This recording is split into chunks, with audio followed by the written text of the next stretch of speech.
One moment you feel like you're a puppet. You're just on the end of strings. The next minute, you suddenly realize that everything that you are aware of is inside your brain. So it's all you. And you get the two feelings go together. That I'm doing it all, but it's doing me. And this worries people when they get this feeling, because they don't know which to decide for, and they don't see how to put the two together.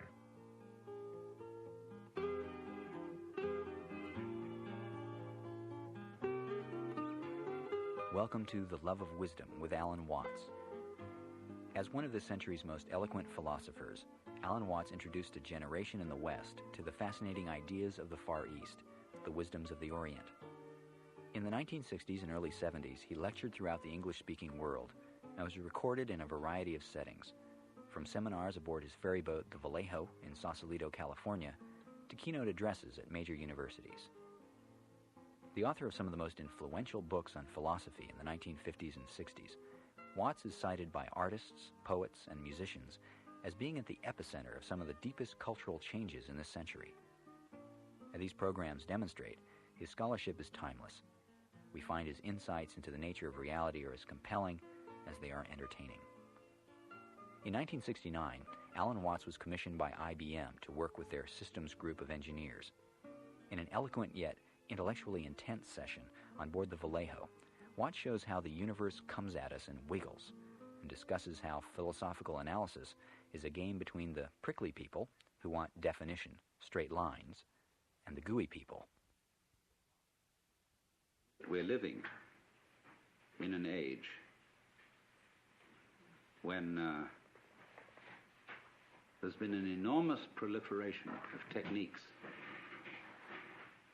for subjecting every kind of natural process outside the human skin, and now increasingly inside the human skin, to some form of rational control. And as we succeed in doing this, it also becomes apparent that we're failing, that the process becomes of such a high degree of complexity that we begin to feel that we're standing in our own way,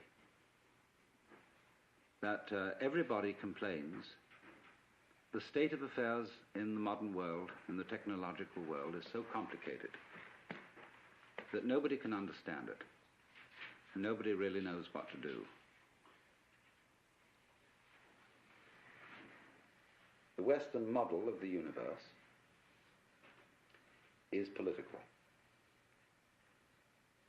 and engineering or architectural.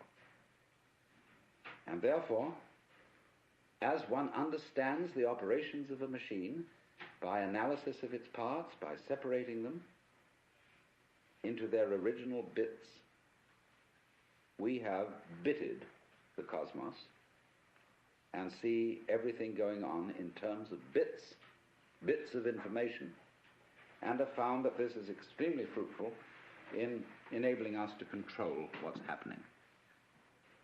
After all, the whole of Western technology is the result of bitting.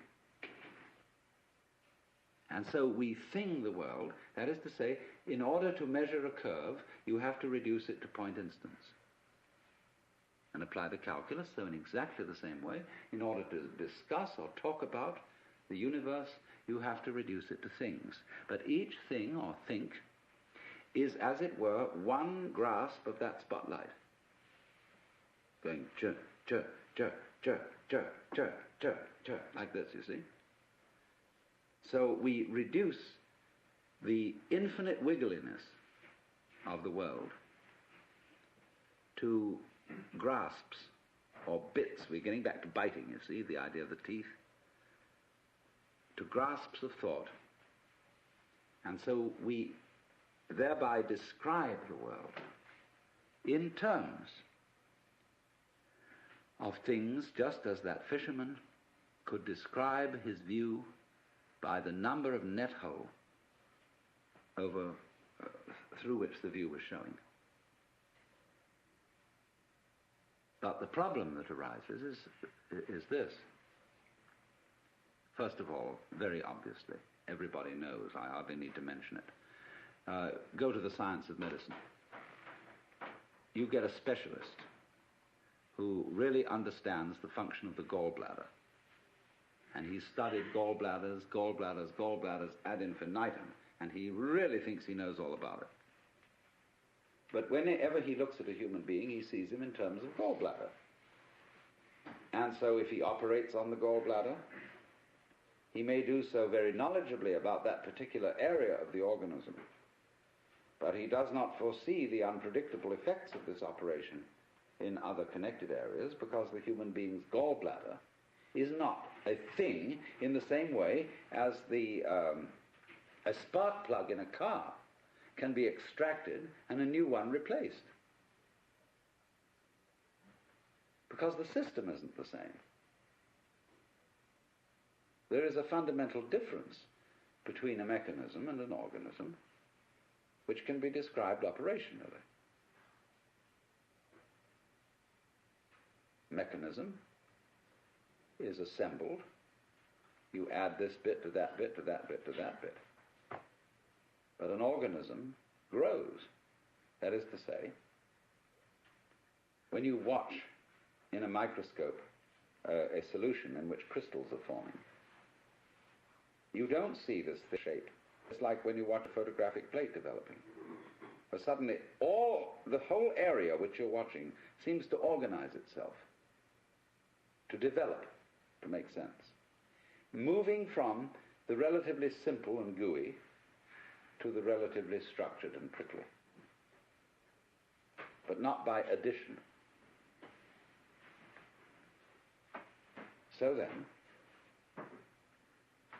if we are trying to control and understand the world through conscious attention, which is a scanning system, which takes in everything bit,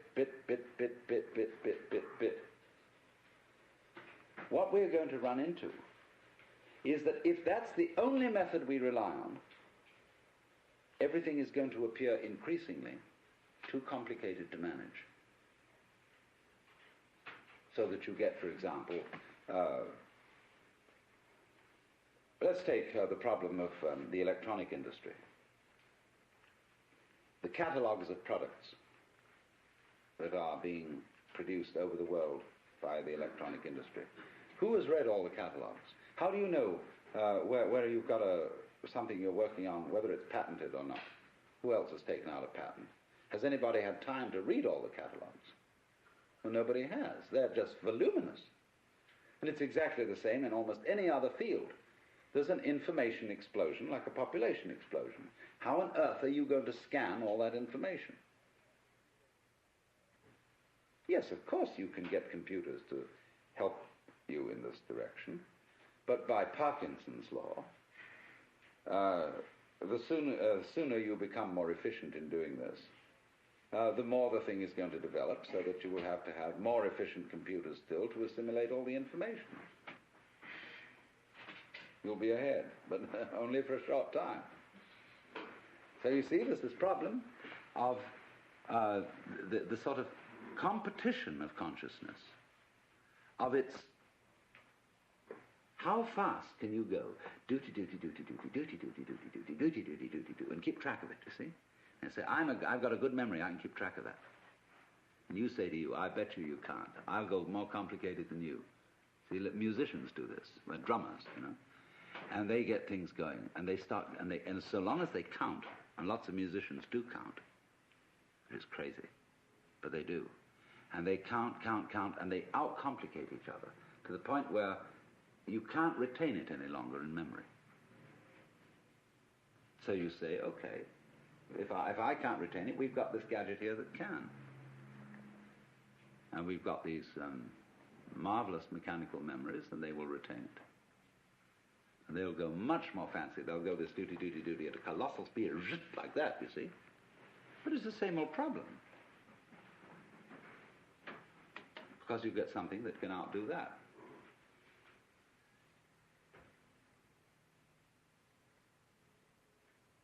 So we end up asking,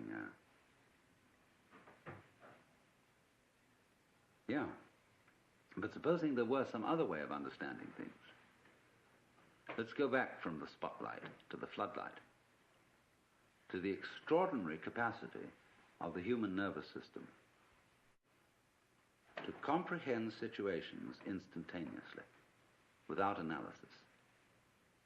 That is to say, without verbal or numerical symbolism of the situation in order to understand it. I hope you understand what I mean by that. It's clear. We do that. We have this curious ability of pattern recognition, which the mechanical systems have only in a very primitive way. Xerox have put out a machine which recognizes figures written in almost anyone's handwriting, provided their handwriting is fairly grade school and normal. But a computer has a terrible time trying to recognize the letter A when it's printed in, say, sans serif, Gothic, longhand, or whatever kind of A you may write. The human recognizes instantly this pattern, but the computer is still at a disadvantage here. It seems to lack a kind of capacity I would call field organization, because it's all punctive, it's digital. It is like a newspaper photograph, you know, which when you look at it under a microscope is all dots. Now, so the problem is this.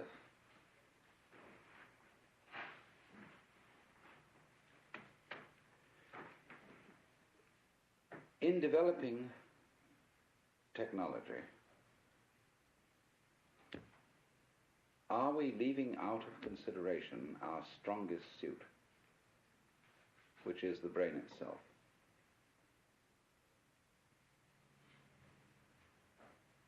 See, we are at a situation where the brain is still not really worked out by even the most competent neurologists. It puzzles them. They can't give a model of the brain in numerical or verbal language. Now, you are that, you see. You are this thing. You yourself are this thing which you yourself can't figure out. In the same way that I cannot touch the tip of this finger with the tip of this finger. I can't bite my own teeth. But I, who is attempting to touch the tip of this finger with this finger, am, by the sheer complexity of my structure, far more evolved than any system which I can imagine. This is, in a way, slightly akin to the Gödel theorem, that you can't have a system of, say, a logic which defines its own axioms. The axioms of any given system must always be defined in terms of a higher system. All right, so you are the most complex thing that has yet been encountered in the cosmos. And you can't figure you out. Now, suppose we're going to try to do that and become, as it were, completely transparent to ourselves so that we entirely understand the organization or the mechanics of our own brains. What happens when we do that? Well, you're back in the situation of God. When you're God, what are you going to do? When you're God, you know what you're going to do? You're going to say to yourself, man, get lost. Because what you'll want is a surprise. And when you've figured everything out, there won't be any surprises. You'll be completely bored. But on the other hand,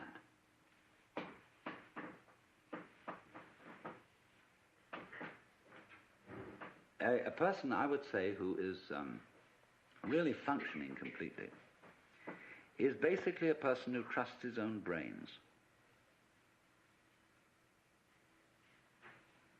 and permits his brain to operate at a more optimal level. In other words, he knows how to think things out, but he makes his best discoveries without thinking. In other words, you all know very well the processes of creative invention. You've got a problem, you think it over, and you can't find out any answer to it because the digital system of thinking is too simple, too clumsy to deal with it. It's more complex. There are more variables than can be kept in mind at one time. So you sell sleep on it. Or you go to the Institute of Advanced Studies at Princeton, Behavioral Sciences at Stanford, where they pay you to goof off, which is highly excellent idea. And you moon around, and you've got a blackboard, and you look out the window and pick your nose, and so on.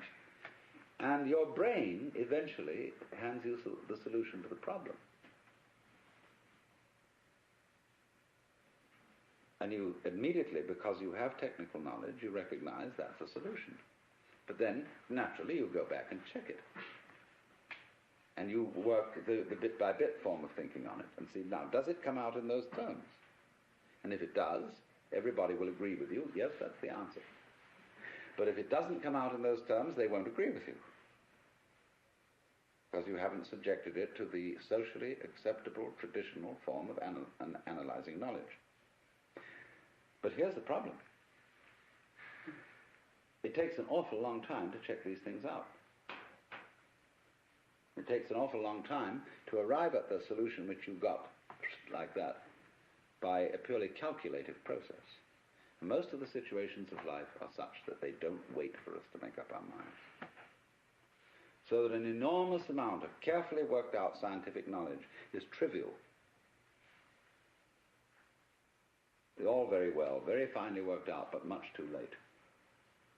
Because life comes at you from all sides, all over, everywhere at once. And the only thing you've got to deal with that is the thing inside here, in the skull. Now, I'm not saying this to put down all this marvelous work of calculation, brought to immense sophistication electronically and so on. Not at all, because actually you people are the first people to understand the limitations of your own kind of knowledge. And you're going to have to tell the politicians about this.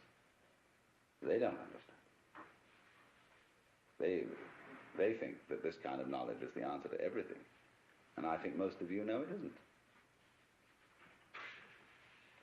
Which is not something, I repeat, against technology. It's only saying that when you walk, you put your right foot forward. And that's fine, but then you must put your left foot forward. So let's say that the great technological enterprise has been putting the right foot forward. But you must bring up the left foot. That is to say, bring up re-evaluation and new respect for the organic type of organization, which is incomprehensible to technological thinking, but which always underlies it. That by itself doesn't work, because after you bring the left foot up, you've again got to bring up the right foot. The analytic. After goo comes prickles. After prickles comes goo. And you have to keep this thing up. And I think our danger at the present time is that we are so heady,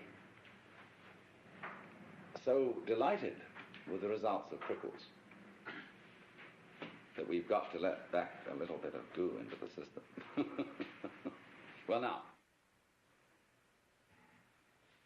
what we've got to try and do is, I think, to work out a way of making the brain itself more efficient. And this is the thing that civilized education has neglected. Lynn White, I'd like to quote him again, he used to say that the academic world today only values three kinds of intelligence: verbal intelligence, mnemonic intelligence, in other words, good at remembering, and computational intelligence. He said it entirely neglects kinesthetic intelligence, social intelligence, and he had at least 7 kinds of intelligence. I forget what they all were. But it is this extraordinary capacity of the the neural organization, say, to engage in pattern recognition and in solving instantly certain complex problems without knowing how it does it. The trouble is, when you do something you don't know how to do, you've got a non-repeatable experiment, in a certain sense. In other words, you can't explain to someone else how to put it together. But you can do it like you can open and close your hand without any knowledge of physiology. Do it every time. Whoops, I don't know how I do it. I just do it, you see.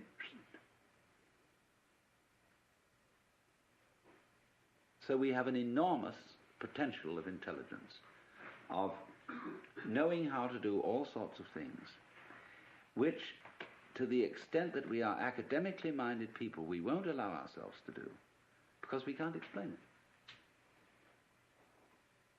You know, for example, there's a way of cooling a brazing furnace. It's very simple. But engineers say it's theoretically impossible. It can't happen. It's like bees can't fly by the laws of aerodynamics, but they do.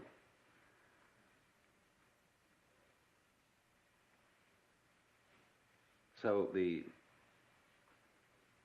rather practical issue I come to is this, that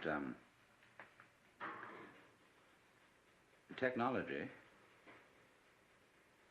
if it relies exclusively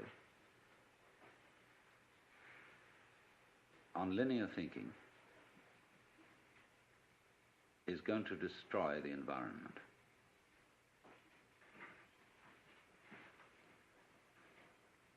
It's going to become too complicated to handle. Man is going to be like the dinosaur, which had to have a brain in its head and a brain in its rump because it was so big. You know, the caveman kept a dinosaur, and when he went to bed at night, he'd clump it on the tail with a club, and it'd scream at 8 o'clock in the morning. Wake him up. And it seems to me we're getting into that kind of saurian situation with our technology, which is going to lead us to extinction. So the question is, are we going to foul things up by insisting on using linear input information and controlling it as the dominant tool of controlling the world? Or can we master all that, as we have done, and still use the linear input and analysis, but with a fundamental trust in our power to assimilate multiple input, although we really don't know how we do it? And my point is that you can't find an absolute which you can pin down, you see. So there always remains in any human operation the basic central thing, which you can't pin down because it's you, just as the teeth can't bite themselves. Now, the assumption of Judeo-Christian culture is that man in his nature is sinful and therefore can't be trusted. The assumption of at least ancient Chinese culture is that man in his essential nature is good and therefore has to be trusted. Because they say to us, if you can't trust your own basic nature, you can't really rely on the idea that you're untrustworthy. Therefore, you're hopelessly fouled up.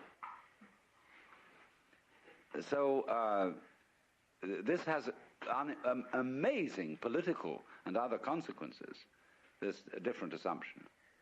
If we say, no, we human beings are fallible and basically selfish and really, really fundamentally evil, and therefore we need law and order. We need a control system to put us in order. We thereby project these control systems into the church or into the police or into somebody who are really ourselves disguised. See, it's like daylight saving time. We everybody could simply get up an hour earlier, but instead of doing that, we alter the clock, because the clock is a kind of authority. And we say, well, the clock says it's time for you to get up. And the Amerindians laugh at the pale-faces because they say, pale-face, he doesn't know when he's hungry until he looks at his watch. And so in this way, we become clock-dominated. And the abstract system takes over from the physical, organic situation. And this is my big pitch, if I'm going to make a big pitch, is that we've run into a cultural situation where we've confused the symbol with the physical reality, the money with the wealth, and the menu with the dinner. And we're starving on eating menus.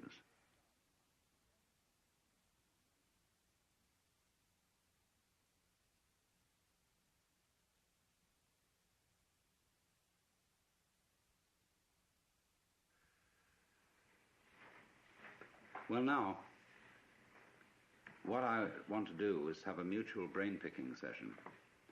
And I'm going to start the ball rolling by saying why I, as a philosopher, am interested in many things that you are all probably interested in professionally.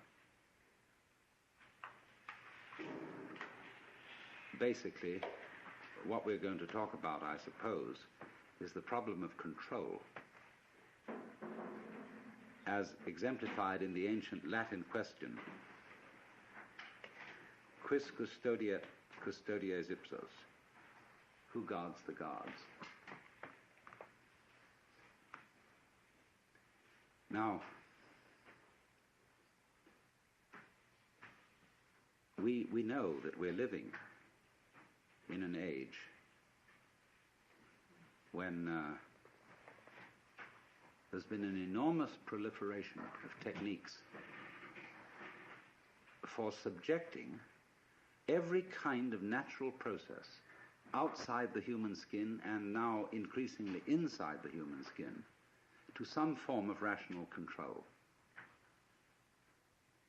And as we succeed in doing this, it also becomes apparent that we're failing, that the process becomes of such a high degree of complexity that we begin to feel that we're standing in our own way, that everybody complains the state of affairs in the modern world, in the technological world, is so complicated that nobody can understand it, and nobody really knows what to do. That, for example, you want to run a small business, and you find you run into such enormous legal hassles that you need so many secretaries to do the paperwork that you can hardly do the business, that you're trying to run a hospital, but that you have to spend so much time making records and writing things down on paper that you don't have much time to practice medicine, that you're trying to run a university, and the requirements, the recording, the endless red tape of the registrar's office and the administration building is such that the actual work of research and teaching is seriously hampered. And so the individual increasingly feels himself obstructed by his own cautiousness. This is basically what it is. Now, to explain myself, first of all, because most of you are strangers to me, I am a philosopher who has for many years been interested in the mutual fructification of Eastern cultures and Western cultures, studying Oriental ideas, not in the spirit of saying to the West, you ought to be converted to Oriental ideas, but in the spirit of saying, you don't understand the basic assumptions of your own culture if your own culture is the only culture you know. Everybody operates on certain basic assumptions, but very few people know what they are. You can say, very often encounter the sort of character who's an American businessman. And he says, well, I'm a practical businessman. I believe in getting results and things done, and all this thinking and highfalutin logic and nonsense is of no concern to me. Now, I know that the practical basic assumptions, the metaphysics of that man, can be defined as pragmatism, as a school of philosophy. But it's bad pragmatism because he's never thought it through. And so it's very difficult, you see, to get down to what are your basic assumptions. What do you mean by the good life? What do you mean by consistency? What do you mean by rationality? The only way of finding out what you mean by these things is by contrasting the way you look at something by the way it's looked at in another culture. And therefore we have to find cultures which are in some ways as sophisticated as our own, but as different from our own as possible. And of course, for this purpose, I always thought that the Chinese were optimal, and the Indians, the East Indians. And that by studying the ideas of these people, by studying their life goals, we could become more aware of our own. It's the old principle of triangulation. You don't establish the situation of a particular object unless you observe it from two different points of view and thereby calculate its actual distance from you. So by looking at what we are pleased to call reality, the physical world, from the basic standpoints of different cultures, I think we're in a better position to know where we are than if we only have one single line of sight. And therefore this has been my interest and my background. And arising out of this, there has come a further question, which I would call the problems of human ecology. How is man to be best related to his environment, especially in circumstances where we are in possession of an extremely powerful technology and have therefore the capacity to change our environment far more than anyone else has ever been able to do so? Are we going to end up not by civilizing the world, but by Los Angelizing it? In other words, are we going to foul our own nest as a result of technology? But all this gets down to the basic question is, really, what are you going to do if you're God?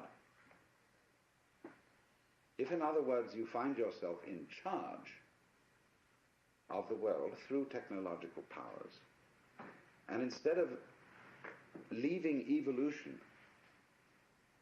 to what we used to call in the 19th century the blind processes of nature, that was begging the question to call them blind.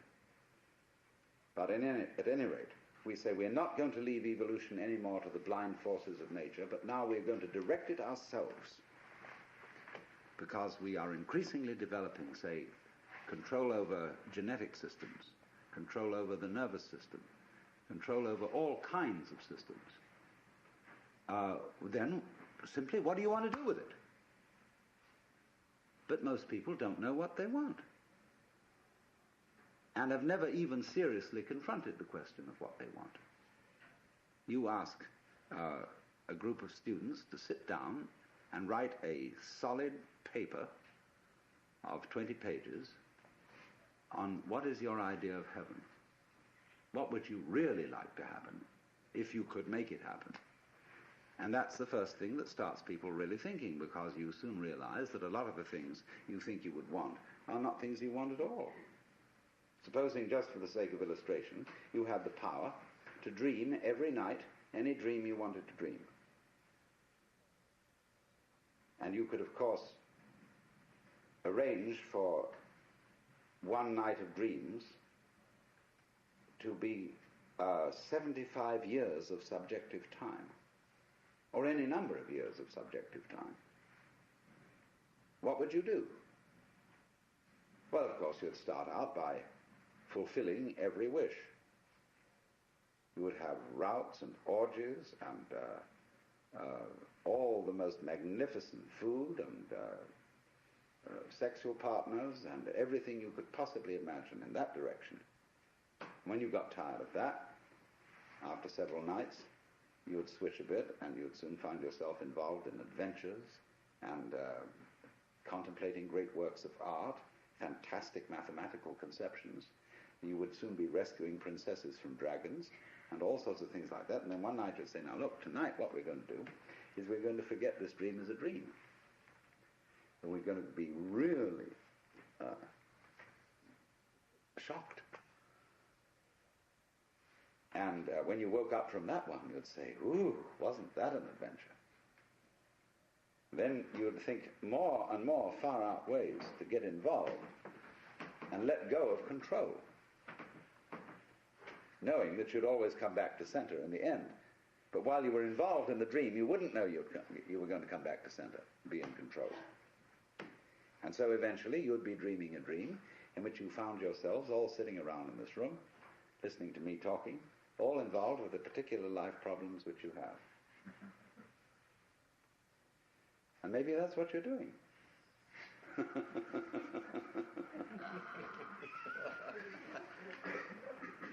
But here's the difficulty, you see. The difficulty of control. Are you wise enough to play at being God? And to understand what that question means, we've got to go back to metaphysical assumptions underlying Western common sense. And whether you are a Jew or a Christian or an agnostic or an atheist, you are not uninfluenced by the whole tradition of Western culture, the models of the universe which it has employed, which influence our very language, the structure of our thought, the very constitution of logic, which are going into, say, computers. The Western model of the universe is political and engineering or architectural. It is natural for a child to ask its mother, how was I made? It would be inconceivable for a Chinese child to ask, how was I made? It might ask, how was I grown? Or how did I grow? But not how was I made, as if I were an artifact, something put together, something which is a construct. But all Western thought is based on the idea that the universe is a construct. And even when we got rid of the idea of the constructor, the personal God, we continued to think of the world in terms of a machine, in terms, say, of Newtonian mechanics, and later in terms of what we call quantum mechanics, although I find it rather difficult to understand how quantum theory is, in any sense, mechanics. It's much more like organics, which is, to me, a different concept. However, that may be. It has percolated, you see, into the roots of our common sense that the world is a construct, is an artifact. And therefore, as one understands the operations of a machine by analysis of its parts, by separating them into their original bits, we have bitted the cosmos and see everything going on in terms of bits of information, and have found that this is extremely fruitful in enabling us to control what's happening. After all, the whole of Western technology is the result of bitting. Let's suppose, you want to eat a chicken. You can't eat the whole chicken at once. You have to bite it. You have to reduce it to bits. But you don't get a cut-up fryer out of an egg. It doesn't come that way. So what has happened is this, that we don't know the origins of all this. It's maybe go back thousands of years. The way we develop the art of thinking, which is essentially calculus, is this. The universe as it comes in nature, the physical universe, is something like a Rorschach plot. It's all wiggles.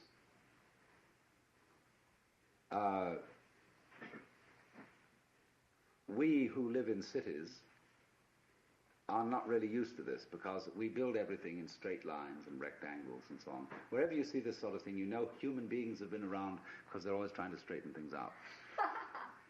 But nature itself is clouds, is water, is the outlines of continents, is mountains, is biological existences, and all of them wiggle. And wiggly things are, to human consciousness, a little bit of a nuisance, because we want to figure it out. And it is as if, therefore, some ancient fisherman one day held up his net and looked at the world through the net. And he said, "My, just think of that. There I can see the view, and it's and that peak of that mountain is 1, 2, 3, 4, 5, 6 holes across. And the base is 1, 2, 3, 4, 5 holes down. Now I've got its number. See? And so the lines of latitude and longitude, the lines of celestial and terrestrial latitude and longitude, the whole idea of a matrix, of looking at things through graph paper printed on cellophane, is the basic idea of measurement. This is the way we calculate. We break down the wiggliness of the world into comprehensible, countable, geometrical units, and thereby figure it and construct it in those terms. And this is so successful up to a point that we can, of course, come to imagine that this is the way the physical world really is. Discrete, discontinuous, full of points. In fact, a mechanism. But I want to just put into your mind the notion that this may be the prejudice of a certain personality type. You see, in the history of philosophy and poetry and art, we always find the interchange of two personality types, which I call prickles and goo. The prickly people are advocates of intellectual porcupinism. They want a rigor. They want precise statistics. And they have a certain clipped attitude in their voices, and you know this very well in academic circles. And they accuse other people of being disgustingly vague and miasmic and mystical. But the vague, miasmic accuse the prickly people of being mere skeletons with no flesh on their bones. And they say to you, you just rattle. You're not really a human being. You know the words, but you don't know the music.